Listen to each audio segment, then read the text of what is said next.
Talk-5, Wednesday, 26th June, 1895. Our best work is done, our greatest influence is exerted, when we are without thought of the little self, of me and mine, of I and you. All great geniuses know this. Let us open ourselves to the one divine actor and let him act and do nothing ourselves. As Sri Krishna said, "O Arjuna, I have no duty in the whole world. Be perfectly resigned, perfectly unconcerned. Then alone can you do any true work. No eyes can see the real forces. We can only see the results.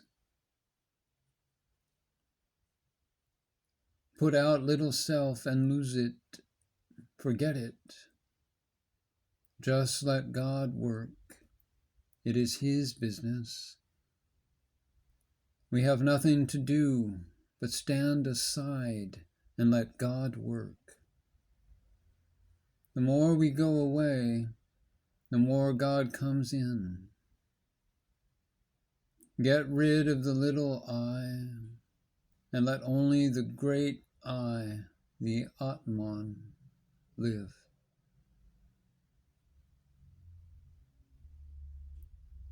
We are what our thoughts have made us.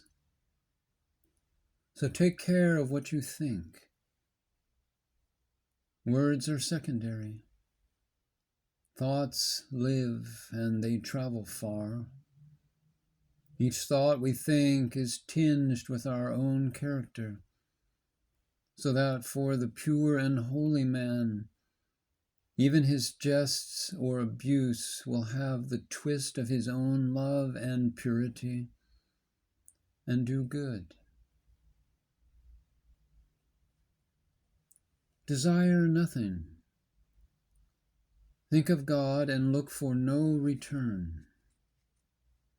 It is the desireless who bring results.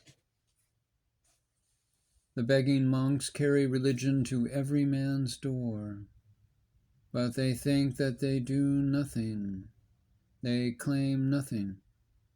Their work is unconsciously done. If they should eat of the tree of knowledge, they would become egoists, and all the good they do would fly away. As soon as we say I, we are humbugged all the time,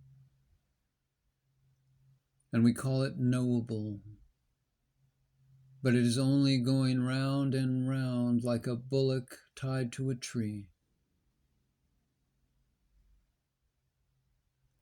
The Lord has hidden himself best, and his work is best.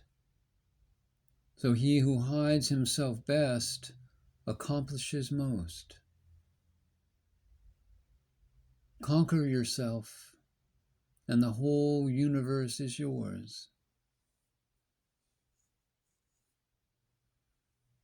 In the state of sattva, we see the very nature of things. We go beyond the senses and beyond reason. The adamantine wall that shuts us in is egoism. We refer everything to ourselves, thinking, I do this and that and the other. Get rid of this puny I. Kill this diabolical non-entity in us. Instead, say not I, but thou, and feel it and live it. Until we give up the world manufactured by the ego, never can we enter the kingdom of heaven. None ever did, and none ever will. To give up the world is to forget the ego, to know it not at all, living in the body, but not of it. This rascal ego must be obliterated. So bless men when they revile you. Think how much good they are doing you. They can only hurt themselves. Go where people hate you. Let them thrash the ego out of you, and you will get near to the Lord. Like the mother monkey, we hug our baby, the world, and we do it as long as we can. But at last, when we are driven to put it under our feet and step on it, then we are ready to come to God.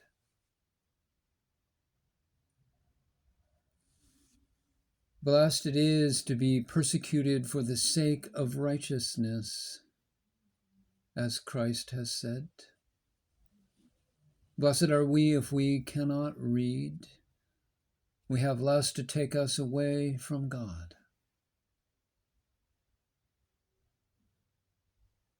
Enjoyment is the million-headed serpent that we must tread underfoot. We renounce and go on, then find nothing and despair. But hold on, hold on. The world is a demon. It is a kingdom of which the puny ego is king. Put it away and stand firm. Give up lust and gold and fame, and hold fast to the Lord. And at last we shall reach a state of perfect indifference. The idea that the gratification of the senses constitutes enjoyment is purely materialistic. There is not one spark of real enjoyment there. All the joy there is a mere reflection of the true bliss. Those who give themselves up to the Lord do more for the world than all the so-called workers. One man who has purified himself thoroughly accomplishes more than a regiment of preachers. Out of purity and silence comes the word of power. Be like a lily, stay in one place and expand your petals, and the bees will come of themselves.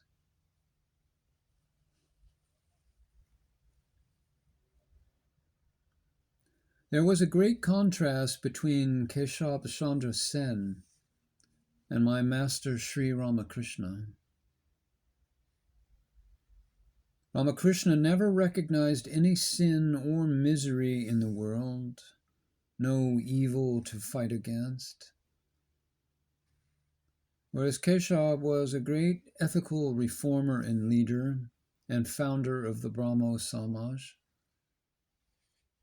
After 12 years, the quiet prophet of Dakshineswar, Sri Ramakrishna, had worked a revolution not only in India, but in the world. The power is with the silent ones who only live and love, and then withdraw their personality. They never say me and mine. They are only blessed in being instruments. Such men are the makers of Christs and Buddhas, ever living fully identified with God. Pure existence, asking for nothing, and not consciously doing anything. They are the real movers, the Jivan Muktas, ever free while living, absolutely selfless without ego, the little personality entirely blown away, with ambition non-existent,